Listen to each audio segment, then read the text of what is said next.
Bonjour, cette vidéo présente le comportement en régime transitoire des systèmes que l'on appelle les systèmes du premier ordre.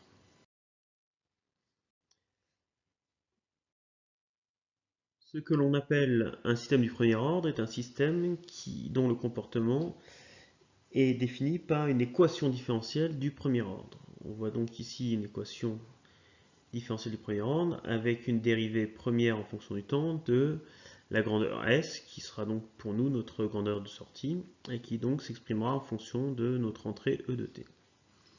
En passant dans le domaine de la place, nous pourrons écrire une fonction de transfert donc permettant de passer de mon entrée à ma sortie sous la forme k sur 1 plus tau p, ce qui va nous permettre d'identifier deux paramètres importants, le gain statique k et la constante de temps tau.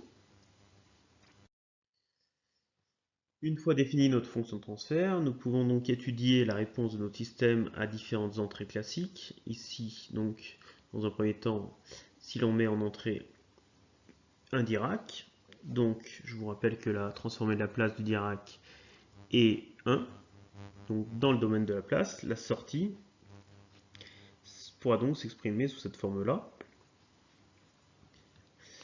Si on passe dans le domaine temporel, donc en utilisant le tableau des transformées de la place, on va trouver que la sortie, dans le domaine temporel, pourra s'exprimer sous la forme k sur tau exponentielle moins t sur tau.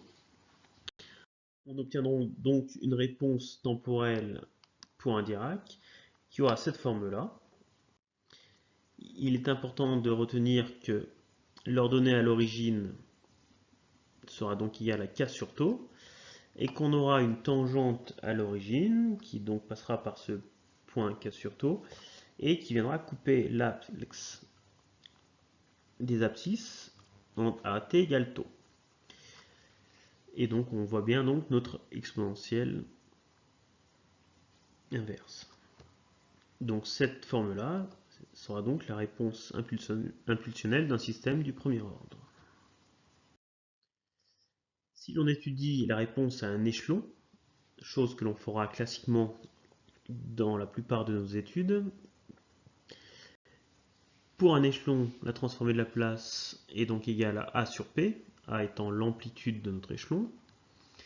Et donc dans le domaine de la place, la réponse de notre système, donc S de P, s'exprimera donc par notre fonction de transfert multipliée par notre entrée A de P.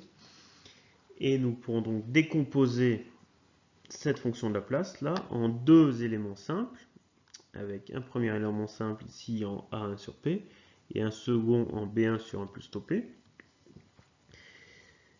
En définissant les grandeurs A1 et B1, nous pouvons donc trouver que la sortie dans le domaine de la place aura cette forme-là. Et si nous repassons dans le domaine temporel, donc la sortie dans le domaine temporel aura l'expression AK, facteur de 1, moins exponentielle moins t sur tau. Donc cette forme-là, il est intéressant de la connaître. Et si l'on trace cette sortie donc en fonction du temps, on se rend compte que notre valeur finale va tendre vers A, donc l'amplitude de l'échelon, fois le gain statique, K, que le temps de réponse à 5% sera obtenu pour t égale 3 taux, donc à cet endroit-là, t égale 3 taux, que pour t égale taux, on obtient 63% de la valeur finale, et que l'erreur entre l'échelon donc de mon entrée et ma sortie quand t tend vers l'infini sera donc égal à A moins KA, donc l'échelon moins KA, donc ma valeur finale K fois A. Et donc si on a un gain statique égal à 1, notre erreur sera nulle.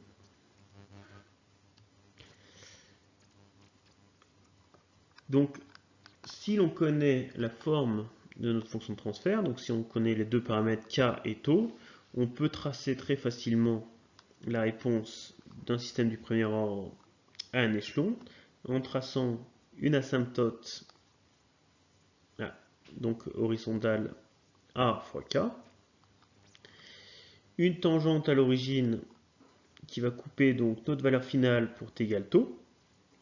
Et en plaçant deux points. Donc ce point pour t égale taux à 63% de la valeur finale. Et le point pour t égale 3 taux à 95% de la valeur finale.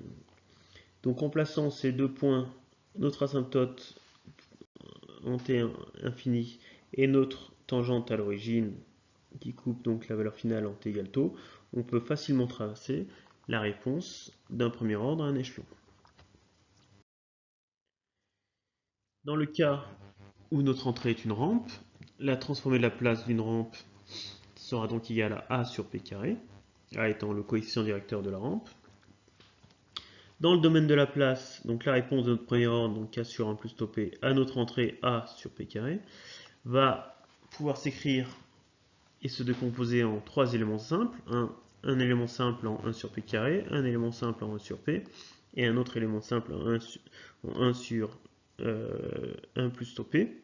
Donc ici, on reconnaît la transformée de la place d'un polynôme du premier degré, d'une constante, et ici d'une exponentielle inverse. Et donc, dans le domaine temporel, nous obtiendrons une réponse qui aura donc la forme AK facteur de t, donc la transformée inverse de 1 sur p carré, moins tau, donc la constante que l'on a ici, et plus tau exponentielle moins t sur tau, donc l'exponentielle que l'on a ici.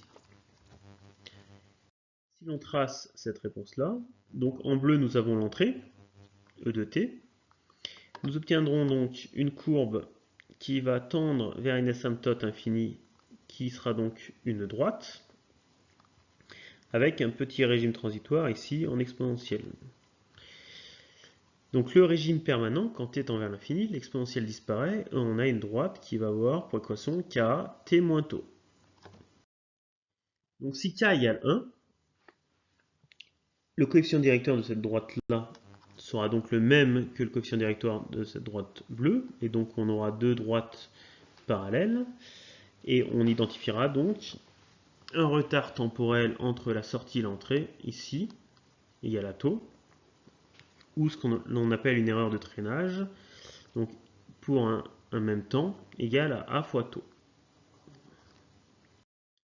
Si k est différent de 1, alors le régime permanent de ma réponse ne sera pas parallèle à mon entrée. Donc si k est supérieur à 1, on aura une asymptote qui sera avec une tente plus importante. Et si k est plus petit que 1, on aura une asymptote avec une droite moins importante. Et donc une divergence entre mon entrée et ma sortie. Voilà, c'est tout pour les réponses d'un système du premier ordre aux trois entrées classiques que l'on pourra étudier dans nos différentes études sur les systèmes linéaires continus et invariants.